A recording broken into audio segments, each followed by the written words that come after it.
Hi, I'm talking with Dirk, who is the man in charge of Vikings on the History Channel. I just have a super fast few questions for you. Okay. So what's it like you're taking History Channel in a new direction with this scripted series? How did you get them to sort of depart from what people think of as History Channel? You know, we had, luckily we had some really good success with our Hatfields and McCoys miniseries that gave us a lot of confidence in moving into the scripted space. Our viewers really look for, at the end of the day, they really want high quality content. And they love that it's anchored in history.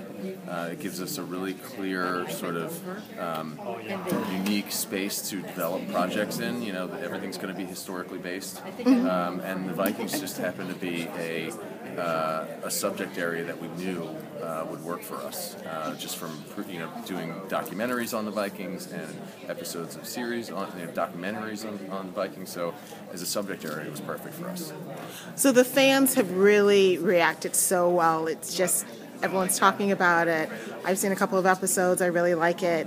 It sort of reminds me of the fantasy that I love so much with the sword and sorcery, but this is based on reality.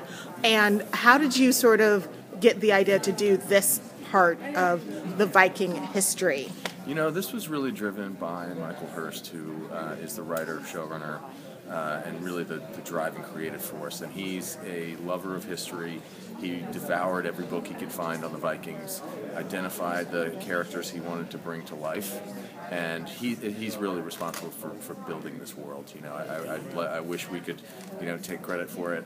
We obviously had a lot of conversations with him as he was building it out, but it's really his vision, and I think that's why it's working so well. It has that single sort of creative voice that's driving all the episodes.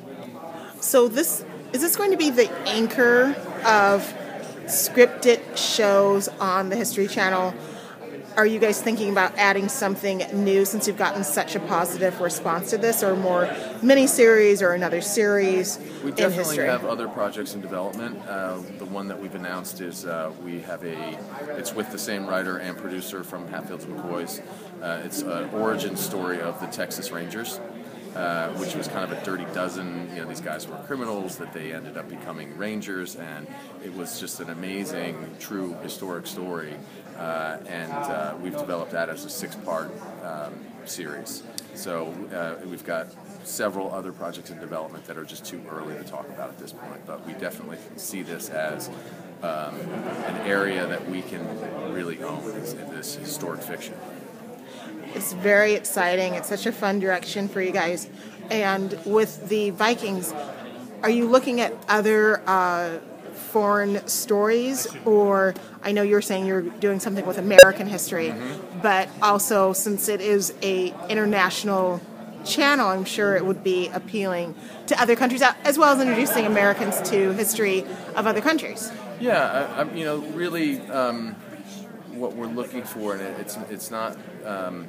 We don't have a filter of like it's got to be an American story or it's got to be a European story. It's mostly about, is this going to get a really broad audience? We're trying to not have it feel like you need a history degree to get excited about it. And Vikings definitely has that, where we've got a lot of people who are just passionate about fictional series and aren't necessarily history buffs, but they love the Vikings. And so we're trying to find other areas like that where it has very broad appeal. There isn't sort of a need for an enormous amount of historic knowledge to get into it. Thank you so much for talking with me. I'm super excited about the Ranger story. I'm a huge fan of the Texas Rangers. Great. Who isn't? And I look forward to seeing what else will be coming around the arc at the History Channel. Okay. Thank you. Thank you.